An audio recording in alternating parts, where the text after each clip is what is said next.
Skin burn का patient या जला हुआ मरीज़ जब किसी भी हॉस्पिटल के अंदर लाया जाता है, ये डॉक्टर उसे आइसोलेटेड यूनिट के अंदर दाखिल कर देते हैं। क्यों दाखिल कर देते हैं? क्योंकि उसके पास स्किन जो है वो मौजूद नहीं है, या स्किन उसका कोई हिस्सा जल गया है।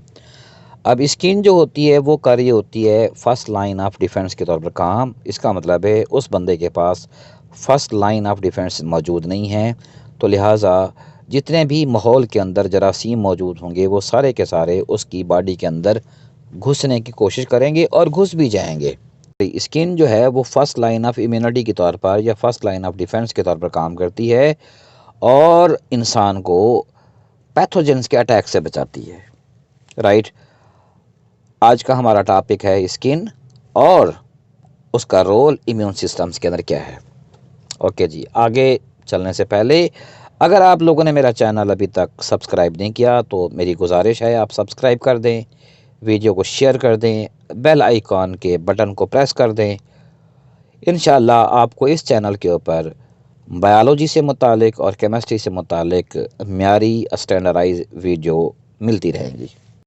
स्किन जो है वो हमारी बॉडी के अंदर बड़े ऑर्गन में से एक ऑर्गन है। स्किन 1.8 मीटर स्क्वायर एरिया पर फैली हुई होती है। स्किन जो है वो मल्टीटास्किंग ऑर्गन है। स्किन क्योंकि हर वक्त जो है वो एक्सपोज रहती है इन्वायरमेंटल हैज़र्ड से और इन्वायरमेंटल स्ट्रेसेस से, इस वजह से स्किन हमारे इर्द गिर्द जो इन्वायरमेंट के ख़तरात होते हैं और उसके जो स्ट्रेसेस वगैरह होते हैं उनसे हमारी डिफेंस करती है। इस तरह से स्किन हमें प्रोटेक्ट करती है फ्राम पैथोजन से। स्किन हमारा टेम्परेचर को रेगुलेट करती है, इस वजह से स्किन थर्मो रेगुलेटर भी कहलाती है। और स्किन के अंदर बहुत सारे टच के रिसेप्टर मौजूद होते हैं, टेम्परेचर के रिसेप्टर मौजूद होते हैं, receptor for heat and receptor for cold मौजूद होती हैं। इस वजह से स्किन सेंसरी ऑर्गन के तौर पर भी काम कर रही होती है। स्किन का जो प्राइमरी फंक्शन है वो है एक्ट एज बैरियर। किसके ख़िलाफ़ बैरियर के तौर पर काम करती है? Skin protect us from mechanical impact and pressure. Skin जो है हमें प्रोटेक्ट करती है from the variation in temperature. Temperature माहौल के अंदर कम या ज़्यादा होता रहता है, तो हमें स्किन जो है उस टेम्परेचर की वेरिएशन से बचाती है। स्किन हमें माइक्रो ऑर्गेनिज़म्स या पैथोजेंस के अटैक से बचाती है। स्किन हमें रेडिएशन से बचाती है। स्किन हमें केमिकल के असरात से बचाती है। इसके अलावा स्किन फिजियोलॉजिकल रेगुलेटर के तौर पर भी एक्ट करती है। कैसे जी? स्किन थर्मो रेगुलेटर के तौर पर काम करती है। स्किन जो है वो हमारी पेरिफेरल सर्कुलेशन को कंट्रोल करती है और स्किन ही फ्लूइड बैलेंस करती है हमारी बॉडी के अंदर वाया स्वेटिंग के ज़रिए से। तीसरा फंक्शन ये है कि skin act as reservoir. Skin जो है वो सिंथेसिस ऑफ विटामिन डी के लिए रिजर्वायर के तौर पर काम करती है। Skin act as sensory organ, और स्किन के अंदर जैसे कि पहले बताया कि स्किन सेंसरी ऑर्गन के तौर पर काम कर रही होती है और इसके अंदर टच से मुतालिक, टेम्परेचर से मुतालिक, हीट से मुतालिक और कोल्ड से मुतालिक रिसेप्टर्स मौजूद होते हैं। स्किन के अंदर extensive network of nerve cells मौजूद होता है जो कि डिटेक्ट एंड रिले करते हैं इन्वायरमेंटल चेंजिंग को। इन्वायरमेंट के अंदर क्या तब्दीलियाँ आ रही हैं और उन्हें वो डिटेक्ट करने के बाद हमारे ब्रेन को रिले कर देते हैं। अब हम आते हैं स्किन के स्ट्रक्चर की तरफ।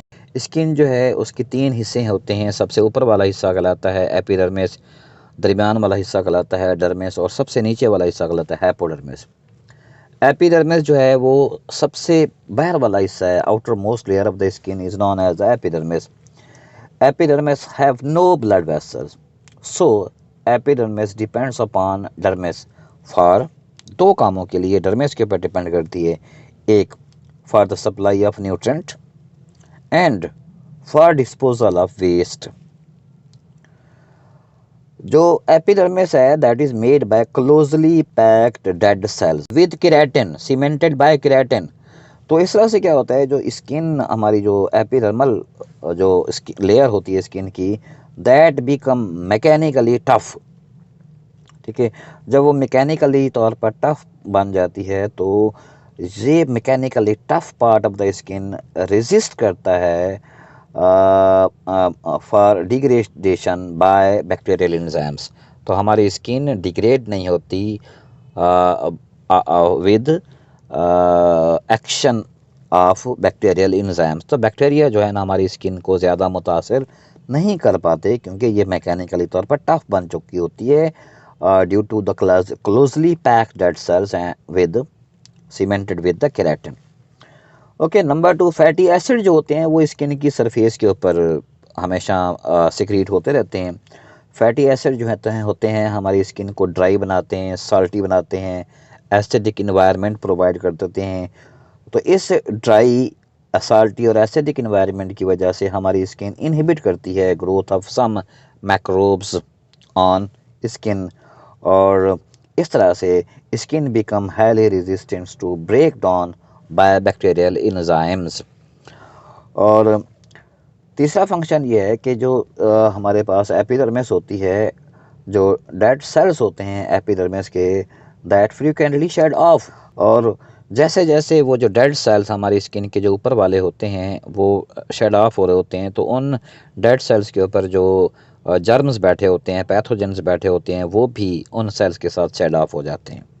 ठीक है, अब इसका दूसरा फ़ायदा ये होता है कि जो ऊपर वाली लेयर होती है जब वो शेड ऑफ हो जाती है तो उससे नीचे वाली लेयर ऊपर की तरफ आ जाती है, और उस नीचे वाली लेयर से जो नीचे वाली लेयर होती है वो मज़ीद ऊपर की तरफ आ जाती है। तो इस तरह से स्किन के जो सेल्स होते हैं वो एक दूसरे से रिप्लेस होते रहते हैं और स्किन हमेशा नई होती रहती है। स्किन के अंदर वैरायटी ऑफ इम्यून सेल्स पाए जाते हैं, उनमें एक हमारे पास है लैंगरहैंस सेल्स। ये स्किन के मैक्रोफेज भी कहलाते हैं क्योंकि स्किन के ऊपर बैठे हुए पैथोजेंस को ये खा जाते हैं। और दूसरे होते हैं टी सेल्स। इन लैंगरहैंस सेल्स को और टी सेल्स को इम्यून सेल्स का नाम दिया जाता है। इनको इम्यून सेल्स का नाम इसलिए दिया जाता है कि दे इलेमिनेट इंट्रूडिंग सेल्स। जो सेल्स हमारी बॉडी के अंदर दाखिल होने की कोशिश कर रहे होते हैं वाया स्किन, उनको लैंगरहैंस सेल्स और टी सेल्स जो हैं वो ख़त्म कर देते हैं, इलेमिनेट कर देते हैं। एपिडर्मिस के बाद जो बड़ा हिस्सा आ जाता है स्किन का वो होती है डर्मिस। डर्मिस जो होता है present below epidermis. Dermis consist on living cells, blood vessels, nerves and nerves ending sweet gland और सिबिशियस ग्लैंड्स के ऊपर। स्किन के अंदर जो स्वीट ग्लैंड होते हैं वो दो तरह का काम करते हैं। एक तो स्वीट पैदा करते हैं, पसीना पैदा करते हैं। पसीना जो होता है वो थर्मो रेगुलेशन का काम कर रहा होता है स्किन और हमारी बॉडी के अंदर फ्लूइड को बैलेंस कर रहा होता है, नमकियात को बैलेंस में ला रहा होता है। ठीक है, और दूसरा फ़ायदा स्वीट ग्लैंड्स के अंदर पॉलीपेप्टाइड्स मौजूद होती हैं। पॉलीपेप्टाइड जो हैं ये प्राइमरी टाइप्स की प्रोटीन्स होती हैं। ये प्रोटीन्स क्या करती हैं, इनहिबिट करती हैं growth of organism on skin. इस तरह से स्वीट ग्लैंड्स और क्योंकि स्वीट ग्लैंड क्योंकि पार्ट होते हैं डर्मिस का, तो डर्मिस पार्ट है स्किन का, स्वीट ग्लैंड और स्किन जो है वो केमिकल बैरियर के तौर पर भी काम कर रहे होते हैं। आगे डर्मिस जो है वो उसके अंदर सिबिशियस ग्लैंड्स भी होते हैं। सिबिशियस ग्लैंड जो हैं वो एक ख़ास किस्म का केमिकल पैदा करती हैं जिसका नाम होता है सीबम। ये ऑयल लाइक केमिकल होता है, या ऑयल लाइक तेल नुमा सब्सटेंस होता है। जब सिबिशियस ग्लैंड जो है वो फॉलिकल हेयर्स की रूट में दाखिल होते हैं तो ये उनको लुब्रिकेट कर देते हैं। ठीक है ना जी। और इन सिबिशियस ग्लैंड्स का जो सीबम पैदा होता है, सीबम के अंदर चंद एक एसिड मौजूद होते हैं और उन एसिड की जो एक पतली सी तह फिल्म ऑन स्किन जमा हो जाती है या बन जाती है, ठीक है ना जी, उसकी वजह से भी जरासीम जो है मर जाते हैं। इस तरह से जो सीबम के अंदर एसिड्स होते हैं, ठीक है ना, वो भी केमिकल बैरियर के तौर पर काम कर रहे होते हैं। स्किन का सबसे आखिरी वाला और सबसे नीचे वाला हिस्सा जो होता है वो हाइपोडर्मिस कहलाता है। ठीक है ना, और ये दो चीज़ों पर मुश्तमिल होता है। एक इसमें एडिपोज टिश्यू होते हैं और दूसरे कनेक्टिव टिश्यू होते हैं। एडिपोज टिश्यू जो होते हैं ये फ़ैट को स्टोर करने का काम करते हैं, और कनेक्टिव टिश्यू जो हैं ये स्किन के नीचे जो मसल्स होते हैं और जो बोन्स होते हैं स्किन को उनके साथ कनेक्ट करते हैं। इस तरह से एडिपोज टिश्यू और कनेक्टिव टिश्यू मिलकर दोनों एक्ट करते हैं एज इंसुलेटिंग लेयर के तौर पर। आज का टॉपिक हमारा स्किन, स्किन का स्ट्रक्चर और skin working as immune systems के तौर पर इख्तिताम पजीर हुआ। अगर आपको मेरा आज का लेक्चर पसंद आया है तो मेरी गुजारिश है कि आप अपने बाकी दोस्तों के साथ भी इसे शेयर कर लें। बहुत शुक्रिया।